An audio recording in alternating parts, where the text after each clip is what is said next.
Welcome to the VegasStrong Revival Podcast, where the heart of Las Vegas beats through hospitality, community, and resilience beyond the Strip. We're calling all Vegas residents and local business owners. Get ready to explore the pulse of our community. We aim to uncover the unspoken truths about our local services, venues, and businesses, discussing what's amazing, what needs improvement, and how we can uplift each other to enhance the VegasStrong spirit for everyone in town. We appreciate you embarking on this journey with us to reignite the VegasStrong flame, making our city not just a destination, but a more loving and hospitable community. Before today's chat, we invite you to subscribe or follow and connect with us on our Facebook page. We release new content every Friday, so you can count on us for your weekly fix of hospitality reality. I'm your host, Warren Sprague, and I'm joined by the one and only Britt Whalen, founder of LaCritique. Now, drum roll. Let the show begin. Warren, that was an incredibly well done introduction. I'm always so impressed by you.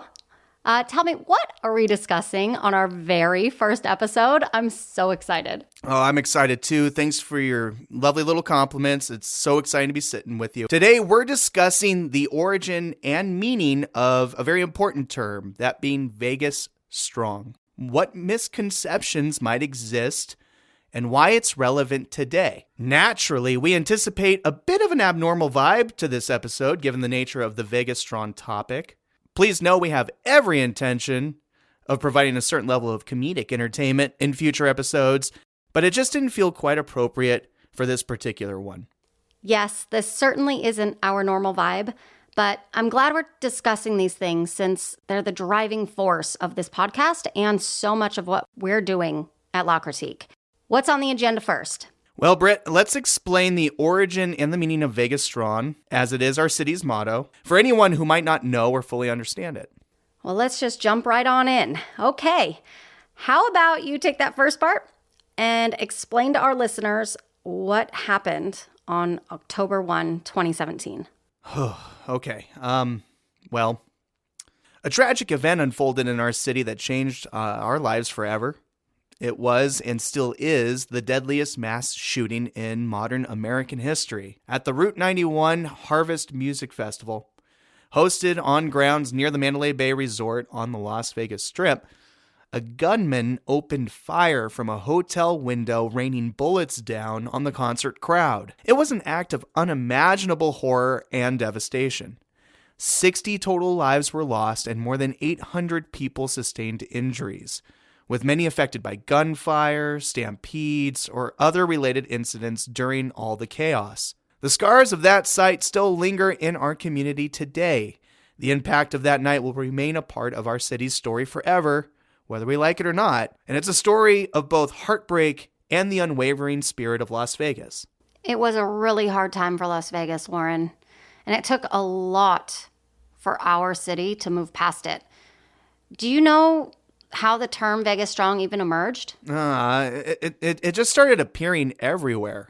I don't know who created it originally, and I'd love to meet the person who did, honestly. It was essentially a rally cry for the city after what happened. We were also devastated and hurt, grieving, and certainly angry about what happened. I know I was personally, just from my own history as a bellman in this city. I think everyone attached to the term very quickly because it was the only citywide thing bonding us together in hope. I agree. And I would love to meet the person who coined VegasStrong too.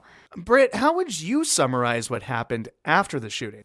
In the immediate aftermath of October 1, we saw an outpouring of support from every corner of the city, from blood banks being completely full and having to turn people away, historically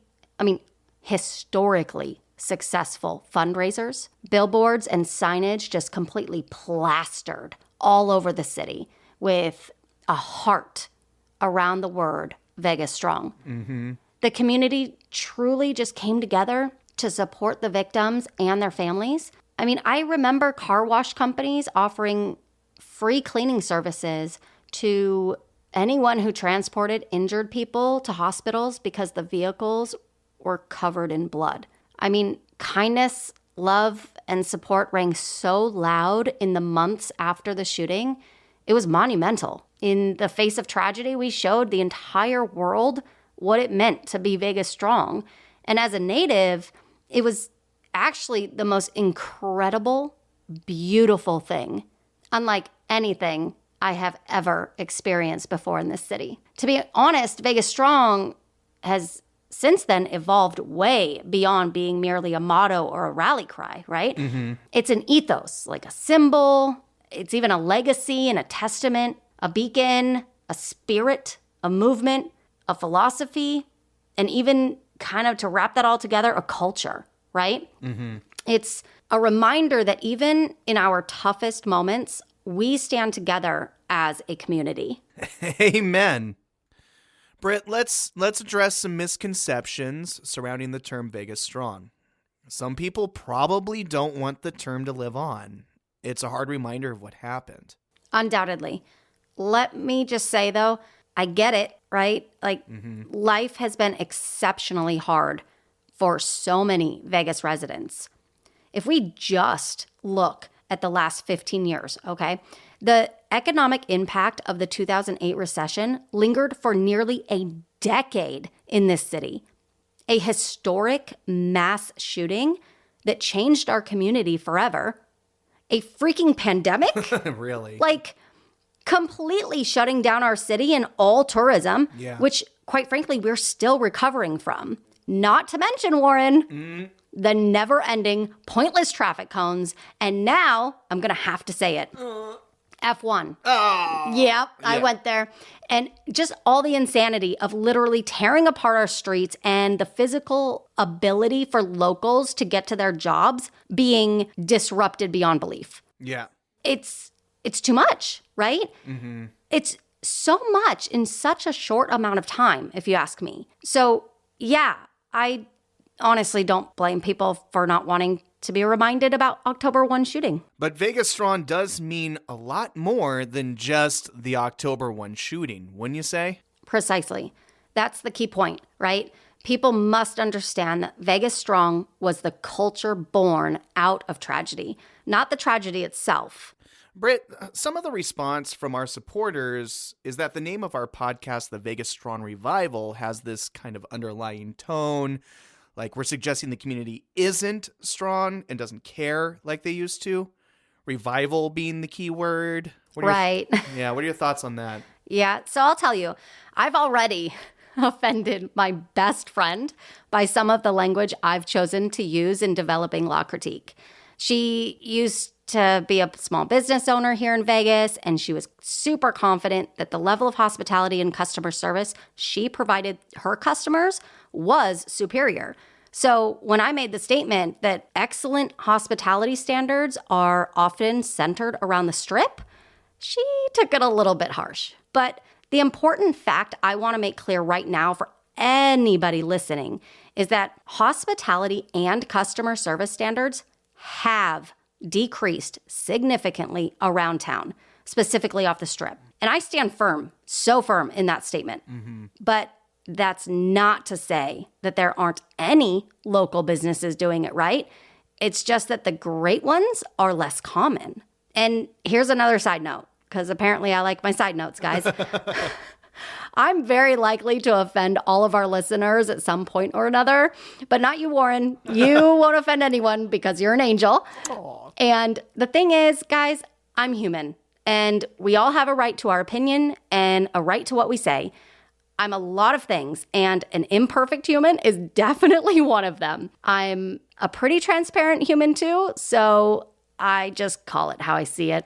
I love that. And I love your honesty. I love how direct you often are. I respect your perspective, Britt. And, you know, you have a lot of bravery, truthfully, to discuss and reimagine a pretty difficult topic for so many different people in our valley. Thanks. I gotta say, I love that you're not afraid to speak the truth when it's relevant or helpful. And although I've known you to be a rather direct person in the way you go about discussing your thoughts and feelings, you're not mean or hurtful by intention. No. I think I can speak for both of us when I say our intentions here, ladies and gentlemen, are good. Oh, yeah. We are just two good people trying to do good things for our community. Yes, we most definitely have good intentions. And sometimes, Warren, you're just better at making critiques more fluffy and nice sounding than I am.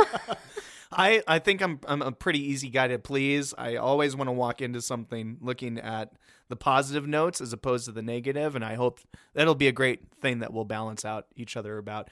We're a good team that way. I think this transitions us smoothly into explaining a little bit about your company, LaCritique, and why your company resonates with the VegasStrong philosophy. Oh my gosh, where do I even start?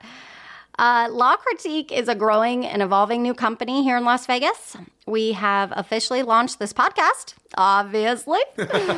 Next month, we officially will be Vegas's first concierge service, available only to Vegas residents. And next year, we roll out our critique services, where we work directly with local businesses on analyzing and improving their hospitality and customer experience initiatives. This part of the business can best be described as the Locals Forbes Travel Guide, where we audit and rate local businesses with a very strict set of hospitality standards. Yes.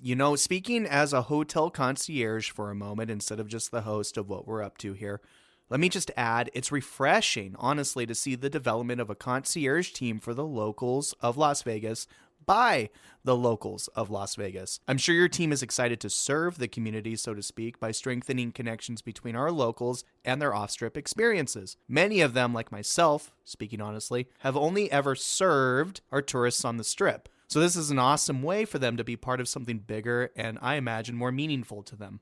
Speaking of that something bigger, I'll finish answering your question of why LaCritique resonates with the VegasStrong philosophy. I created this company to serve our community. I created this company to be a leading force that guides our hospitality toward one another. And I've given my entire life to the hospitality industry. So I personally know how demanding and stressful it can be to succeed in meeting superior hospitality standards. Being a native and experiencing everything I have in this city, I also personally know how incredibly talented, creative, and strong we are. So I just want to take that strength and our natural grind mentality that we have and enhance it with more consideration, more compassion, more authentic hospitality, and ultimately, more love. I couldn't agree more. If it's one thing I've really learned about Las Vegas hospitality professionals is that so many of them have their passion projects in the background that they drive toward at all times, right? They're chefs, they're artists, they're musicians, they're athletes. There's so many passions amongst us, even as we conduct our hospitality work. And we want to celebrate the people behind the hospitality. Ooh, can I add to that? I would like to say that if you're listening to this podcast and you are a local who loves to produce music, we would love to have you produce something for our podcast intro, because using stock music just isn't all that supportive of locals. And we we really do want to be supportive of our locals. So reach out if you're one of those people. I couldn't have said it any better myself. Well, listeners, I believe this is the point where we would like to plug a little advertisement, but being our first episode, Britt and I mutually agreed not to advertise at all. Just to say a big thank you to those of you who are taking the time to give us a chance on our first recording. Thank you so much to all of our supporters. Thank you. Yes, thank you. As a final segment of our episode today, I want to share some VegasStrong fails so listeners can get a better understanding of why we want to inspire change. Like our initiatives aren't just baseless, you know? What are you talking about, Britt? Come on, we're a perfect community. We never fail. Okay. I know you prefer talking about the wins, and you'll get your chance next week in the Concierge Corner. So I'll give a couple examples out of my currently full fail bucket. Ready? Ready as I'll ever be. Oh boy, here we go. Driving on the 95 this last summer, going 80 in the left lane, and a small black car comes flying up behind me. I wasn't even sure that they saw me, right? And I couldn't merge over to the right because there were cars there. So I very lightly tapped on my brakes just to get their attention and like, hello, don't hit me, please. Right, yeah. I swear, guys, I did not do a full-on brake check, okay? I know what that is. And I've done it before. I'm guilty, but I didn't do that this time, right? But this person rides my tail and then blows past me via the HOV lane, then cuts me off in front of me and goes to the middle lane. I feel like everybody's dealing with traffic like this these days. We're becoming a little mini LA. It's... Let's not say that. We can't jinx it. Okay. So this guy slows down to the pace of traffic. And I'm thinking, like, this is so weird. Like, most people, in my experience, they cut you off and they keep speeding forward. Like, they have a goal in mind of getting somewhere, right? Right. They don't just cut you off and then slow down in front of you. Mm-hmm. So, I don't know. At this point, I'm maybe 40 feet behind them, and I'm nervous to pass them because it was like just so abrupt. Mm-hmm. And I'm questioning why they decided to slow down. But I continue at my same pace. Like, I don't deviate. Okay. And then they start slowing down, getting closer to my car. Yeah. The driver's side window rolls down and Warren? No. I cannot make this up.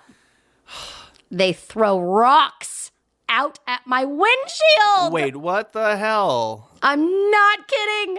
You can't make that up. Where do they why do you have rocks in your car? I know. How is this constructive? So insane. Warren, who has rocks in their car, first of all. Yeah. And then to be so vindictive, right? Like, yeah. Dude, I only tapped on my brakes, tapped on them. Sure. And you're going to throw rocks at my windshield? I feel like they make contact, you shatter a windshield, there's a panic attack, you yourself get into a car accident, there's potential like vehicular manslaughter at play here. Like, what is the constructive thought that goes through one's head to do this? It's so disappointing to know that happened. I can't even imagine. I have been driving on these roads for, oh gosh, I don't even want to say it out loud, over 20 years. Right. Oh gosh, that's a sad realization. Yeah, Warren, it's never been like this. I agree. It's an absolute VegasStrong fail, folks. Can we have each other's backs on the roadways especially? We all want to get to work. We all want to make our paper. We all want to fill our objectives. Can we please do it safely and respect one another? Now I'm definitely scared to hear another example. Okay, yeah. Well, I told you my bucket was full. Yeah. So our city's a little wild right now. Mm-hmm. And I guess since dining out is relatable for everybody, I'll use that category. Side note, even though I do have very specific venues in mind for these examples, I will never feel okay, like ethically, to name drop a venue in a negative way on here. So sorry, all you gossip lovers, you will have to find your gossip elsewhere. Moving along. Okay, so here are some issues that I've repeatedly experienced at restaurants in town recently, not on the Strip, okay? Okay. Upon arrival to a restaurant, the hostess's first words are, "Do you have a reservation?" Right. Not a welcome, not a how are you. Oh, God. Great to see you. I'm sure that there was no smile or eye contact either. You know, it's Don't almost get me like started. an inconvenience that you chose to walk through the door. Yeah. And 9 times out of 10, actually 10 out of 10 times, I don't have a reservation. Oh, okay. So, yeah, no. Next, when I'm seated, a server immediately approaches and asks, "What can I get you to drink?" Oh, I totally vibe with this. It again, just with the greeting, can we start with a good afternoon, good morning, or good evening? Can I introduce myself? You know, how are you? Let's have a moment of connection before jumping right into business as usual, right? Yeah, like, I've been here all of 2.5 seconds. I have no idea yet what I want to drink. Right. You just handed me the menu, by the way, right? Yeah. This is where I first see all my options. It makes total sense. It's so frustrating when that's your opening line. Yeah. Okay. Moving along. Okay. Food arrives, right? And it's not the temperature that it should be, or it has a small piece of plastic or hair in it. Oh, God. Yeah, I can totally relate to this, too. I went to a local burrito restaurant recently and came back with a hair in my burrito, and I feel like I've had that happen a few times in the last couple of years. It is really a pattern, and it's so gross. I mean, I have a huge full beard. I would wear a beard net if I needed to take good care of my customers' food. I wonder if there are people out there doing that too. I'm beyond myself, Warren. I mean, no hairs in food is like food preparation 101. So of course you are. The plastic was really shocking. Where did you find that? I have to know. No, I can't tell you where I found that. Oh, God, but in like a bowl of chili? I mean, I'll tell you off air. Gross. I have to know because I'm not going. Okay, my favorite. Ready? I go out and I'm catching up with an old friend and we sit at the table for an extra hour to even 2 hours after we're done eating. Mm-hmm. And the plates are never cleared, nor is our water ever refilled the entire time we're sitting there. It's like we paid our check and the service disappeared. Right. You're off the radar. You're no longer a priority. You've tipped what you're going to tip. You've given what you're going to give. You're not going to order anything else unless we go out of our way to let them know of that. And it's like, hey, we're still here. We're still a guest of yours. Please don't just drop acknowledging us, especially filling water. I mean, I know the desert's running out of it, but we're thirsty. What a lost opportunity for the business, too. I'm there for 2 hours past paying my bill. The server at any point couldn't come up and try to sell us another beverage. Are you kidding me? Honestly, I often feel quite touched when someone comes over in that scenario to offer it because it's just anticipatory service. You've still been here for a while. Can I get you anything else? It doesn't even have to feel like a sale. It feels like caring about someone. Precisely. So here's my final one. Mm-hmm. Business owners are going to love this one. Actually, I mean that very sarcastically, guys. My check is delivered on this awkward electronic device. Oh, yes. And not only is it blinding me in this dark booth, but now I'm doing my server's job by checking myself out. Exactly. Which all of the above frustrates me beyond. But now there are 8 steps to completing my bill, when before it was literally tip, total, signature. I totally vibe with this because nothing ruins the experience of being served than being asked to serve yourself the check, you know? It's such a strange thing that maybe business owners think that they're using technology to enhance the experience, but honestly, all it's doing is removing us from it even faster. We're losing touch. Right. It's a dismissal. It's got to change. It's got to change. I agree. It's totally got to change. Well, I think you bring up very relevant information here, and I know you're not the only person experiencing these customer service fails because I feel it too. I know there's a community of us who feel it out there. But honestly, we both know the arguments managers make. It's too hard to find good employees. No one wants to work anymore. It's work just to get my employees to do the basic job requirements, let alone go above and beyond. And finally, my favorite, of course, is that COVID changed everything. Love your mimicking. It's so perfect. It's cliche. It's so easy to mimic, folks. We all have the same excuses, it sounds like. I seriously hear those arguments all the time. But I believe it's time that we all take a deep breath and realize we are survivors. We are strong. We can overcome anything this crazy world wants to throw at us. And we actually can be better about hospitality and upholding service standards because the people who call this place home deserve it. That's especially powerful, and I completely agree with you, Britt. I hope if anyone listening missed that part, they rewind 30 seconds and listen again because you do deserve it. You do deserve that service standard. You do deserve to give that to one another, too. Absolutely. Thanks, Warren. To wrap up this epic first episode, I'm curious if every local were to embrace the VegasStrong ethos and apply it to their everyday lives. What do you think that might look like? Well, Britt, if everyone embraced the VegasStrong ethos in their daily lives, I envision a community where hospitality isn't just a job requirement, but actually truly a heartfelt commitment. Picture this, a city where drivers extend courtesy, patience, and respect for each other.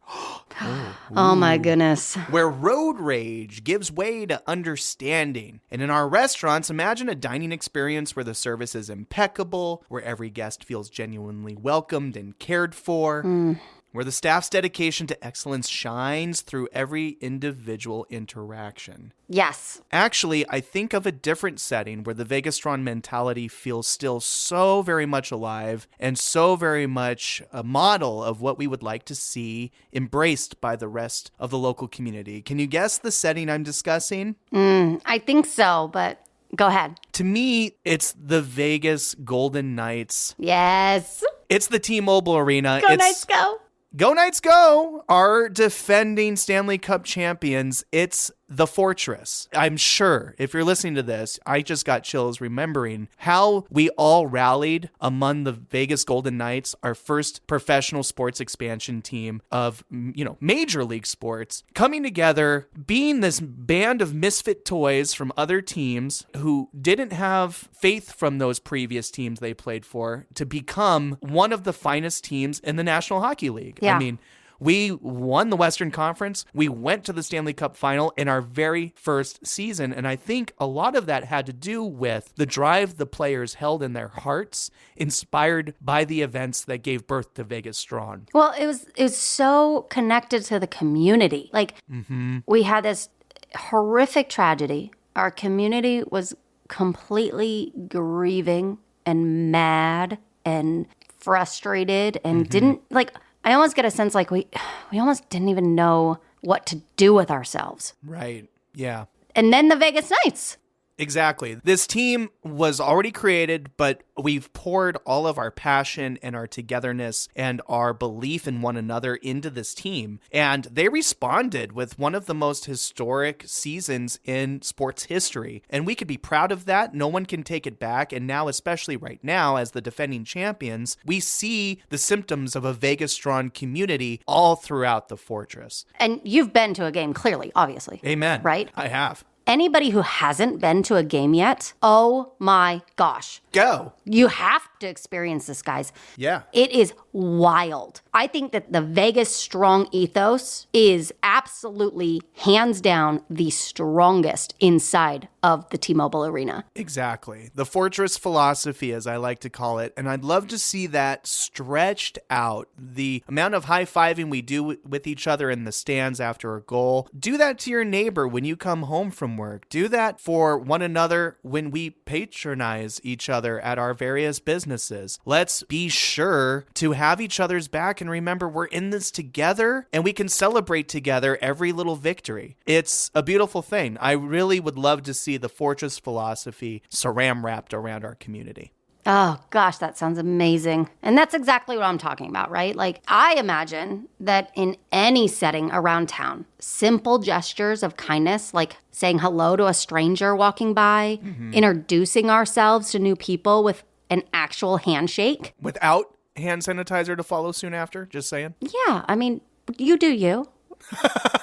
Okay. I don't use hand sanitizer, but a lot of people do and they like it. So whatever, let them use their hand sanitizer. But a handshake is so customary and it's such a bond.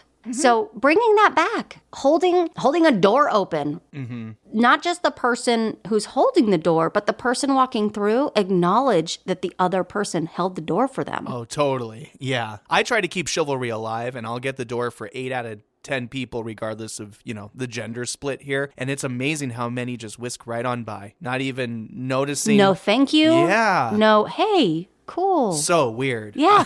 It's like this weird silent thing that's happening. I think to add to that, it's just like the simple please and thank yous. Amen. Where did those go? It seems like those things are pretty easy to do, right? let's elevate the standard of human connection and consideration just in general.